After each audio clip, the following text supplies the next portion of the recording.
Hello everyone, welcome back to our channel. So today we'll be studying about the part 4 of National Income and Accounting, which talks about stock, flow, real flow and money flow. So आज आगे बढ़ते हुए पहले हम समझेंगे stock के बारे में. तो स्टॉक बेसिकली क्या होता है? स्टॉक एक वो पर्टिकुलर वेरिएबल होता है जो हम मेजर करते हैं एक पर्टिकुलर पॉइंट ऑफ टाइम के लिए. यानी कि कोई भी ऐसी वेरिएबल जो मेजर हो रही है पर्टिकुलर पॉइंट ऑफ टाइम के लिए जिसमें कोई पॉइंट डायमेंशन नहीं है. यानी कि सपोज़ अगर हम बात करें कैपिटल की, तो कैपिटल हम मेजर करते हैं पर्टिकुलर पॉइंट ऑफ टाइम के लिए, उस पर्टिकुलर पॉइंट के लिए. अगर सपोज़ मैं बात करूँ number of babies born on 1st मार्च, ये है हमारा स्टॉक वेरिएबल. क्यों? क्योंकि ये बता रहा है हमें कि इस पर्टिकुलर डे पे कितने बेबीज़ बॉर्न हुए थे. वेराज फ्लो वेरिएबल वो होता है विच measures a particular variable for a duration of time, period of time. जैसे कि babies born in the month of March, यानी कि पूरे महीने मार्च में कितने बेबीज़ बॉर्न हुए, वो है आपका फ्लो वेरिएबल.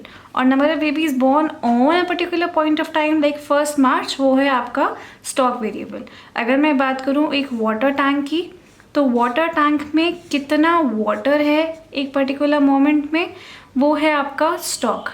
और इसमें एक टैप जो है, एक टैप कितना वाटर फिल कर रहा है, वो है आपका फ्लो, राइट.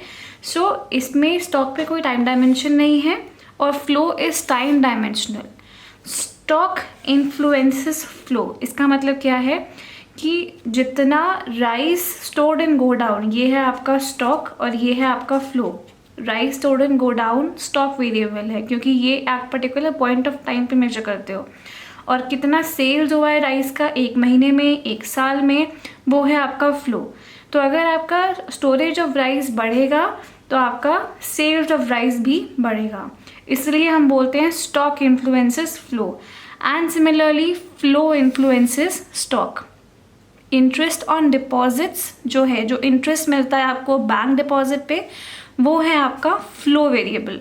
और जो बैंक डिपॉजिट है वो है आपका स्टॉक वेरिएबल. तो जितना मैं बैंक डिपॉजिट बढ़ाऊंगी उतना जितना मैं इंटरेस्ट बढ़ाऊंगी उतना मेरा बैंक डिपॉजिट जो है बढ़ता जाएगा. जितना आपका इंटरेस्ट बैंक आपको ज़्यादा देगा उतना आप डिपॉजिट ज़्यादा करोगे. सो यहाँ पे फ्लो इन्फ्लुएंसेस स्टॉक. तो एग्जाम्पल देखें हम, कैपिटल होता है wealth, supply of money, savings, number of cars, number of machines, ये सारा जो है आपका स्टॉक का एग्जाम्पल हो गया. और अगर हम बात करें income, expenditure, investment, production of cars, depreciation, ये सब आपका हो गया फ्लो वेरिएबल.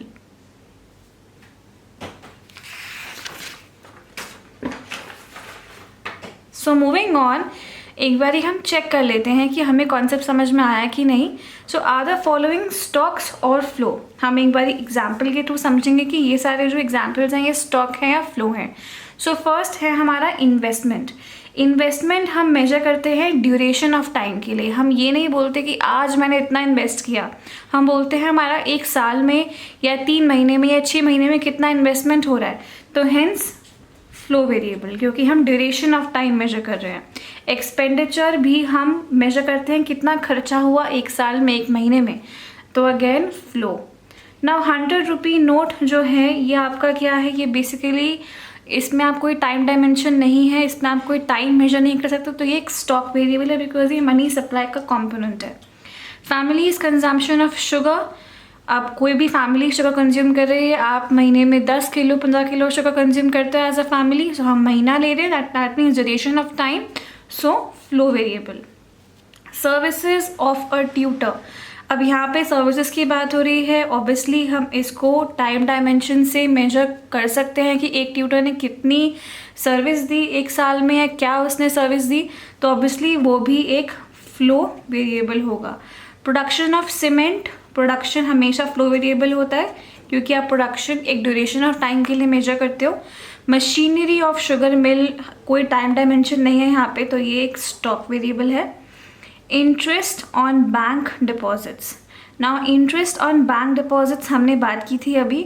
अगर हम बैंक डिपॉजिट कर रहे हैं तो वो एक स्टॉक वेरिएबल है, लेकिन अगर हम इंटरेस्ट की बात कर रहे हैं तो इंटरेस्ट जो है वो एक फ्लो वेरिएबल है, क्योंकि आप उस पर टाइम डायमेंशन के अकॉर्डिंग मेजर कर रहे हो। चेंज इन स्टॉक, हमने ये पहले भी पढ़ा है हमारी पार्ट 3 या पार्ट 2 की वीडियो में शायद, जब हमने यहाँ इन्वेस्टमेंट की बात करी थी। चेंज इन स्टॉक हमेशा हम बात करते हैं 1 साल के लिए, दैट मीन्स ये होता है आपका closing minus opening. So hence again ये फ्लो है। लॉसेस, नाउ लॉसेस की बात करें अगर तो लॉसेस भी आपके महीने में या साल में कितना लॉस हुआ वो मेजर करते हो, तो अगेन फ्लो। प्रॉफिट भी फ्लो, लॉस है तो प्रॉफिट भी फ्लो ही होगा। Population of India as on 31 March यानी कि एक दिन की एक पर्टिकुलर पॉइंट ऑफ टाइम की बात हो रही है, तो ये आपका स्टॉक हो गया। सेविंग्स आपके ऑब्वियसली आप एक पर्टिकुलर ड्यूरेशन के लिए मेजर कर रहे हो, सो ये फ्लो है। नेशनल इनकम भी फ्लो है, क्योंकि आप नेशनल इनकम का कॉन्सेप्ट होता है during a particular year the flow of final goods and services measured in a particular year is national income, right? So ये आपका फ्लो वेरिएबल है। GDP भी आपका फ्लो है, आप इसको 1 साल के लिए मेजर करते हो, तो ये आपके हो गए स्टॉक एंड फ्लो वेरिएबल्स। आगे बढ़ते हुए बात करेंगे real flow and money flow के बारे में। सो रियल फ्लो क्या होता है? रियल फ्लो वो फ्लो है जिसमें गुड्स एंड सर्विसेज फ्लो होते हैं between whom? Between the firms and house holds. So flow of only goods and services between the firms and households is real flow, and flow of money between the firms and households is money flow.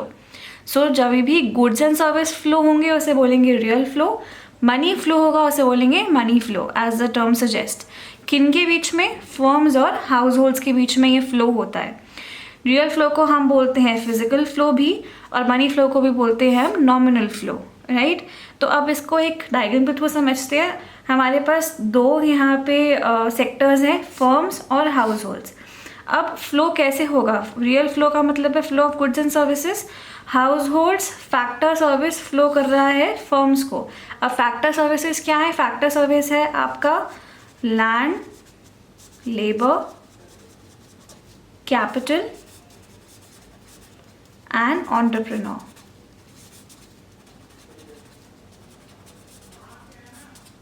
So land, labour, capital, entrepreneurship ये factor services हैं, ये house hold ने दिए firms को। और firms ने क्या दिया? फर्म्स ने गुड्स एंड सर्विस दिए हाउस होल्ड को। तो यहाँ पे हो गया flow of goods and services, physical flow है। फिजिकल क्यों? आप इसको देख सकते हो, ये आपको फिजिकली अवेलेबल है, राइट? अगर मैं बात करूँ नॉमिनल फ्लो की, नॉमिनल फ्लो में भी 2 सेक्टर्स हैं, house hold and firms, right? House hold flow कर रहा है कंजम्पशन एक्सपेंडिचर। कंजम्पशन एक्सपेंडिचर मतलब वो एक्सपेंडिचर, वो money spend on the goods and services. तो जब फर्म ने हाउस होल्ड को गुड सर्विस दिया तो हाउस होल्ड क्या देगा उसको? Payment for that goods and service, उसको हम बोलते हैं कंजम्पशन एक्सपेंडिचर। तो ये मनी के फॉर्म में देगा, तो ये मनी फ्लो है। और फर्म क्या देगा? फर्म दे रहा है हाउस होल्ड को फैक्टर पेमेंट। फैक्टर पेमेंट किस लिए? फैक्टर सर्विस के लिए, लैंड, लेबर, कैपिटल, एंटरप्रेन्योरशिप। सो ये आपका हो गया लैंड के लिए रेंट, लेबर के लिए वेजेस, कैपिटल के लिए इंटरेस्ट, और प्रॉफिट दे रहा है एंटरप्रेन्योरशिप के लिए। So all of that is your factor payment. So यहाँ पे आ गया आपका मनी फ्लो। सो एक इम्पॉर्टेंट चीज़ यहाँ पे कि रियल फ्लो में डिफ़िकल्टी होती है, क्यों? क्योंकि बार्टर सिस्टम ऑफ एक्सचेंज है ऑफ गुड्स एंड सर्विसेज, यहाँ मनी कहीं पे भी नहीं आ रहा है। सो यहाँ डिफ़िकल्टी हो सकती है, बट मनी फ्लो में कभी भी डिफ़िकल्टी नहीं होगी, क्योंकि यहाँ पे कोई भी गुड्स एंड सर्विस एक्सचेंज नहीं है, यहाँ पे सिर्फ मनी फ्लो है, मनी एक्सचेंज है। तो मनी हमेशा एग्जैक्ट टर्म्स में होगा exchange, but goods and service कभी भी एग्जैक्ट टर्म में एक्सचेंज नहीं होते हैं। So that brings us to the end of our class. Please stay tuned for the part 5, which will start with national income numericals. So we'll do that in part 5. Thank you for watching this video. Please like, share and subscribe to our channel. And thank you for your attention. Please stay tuned.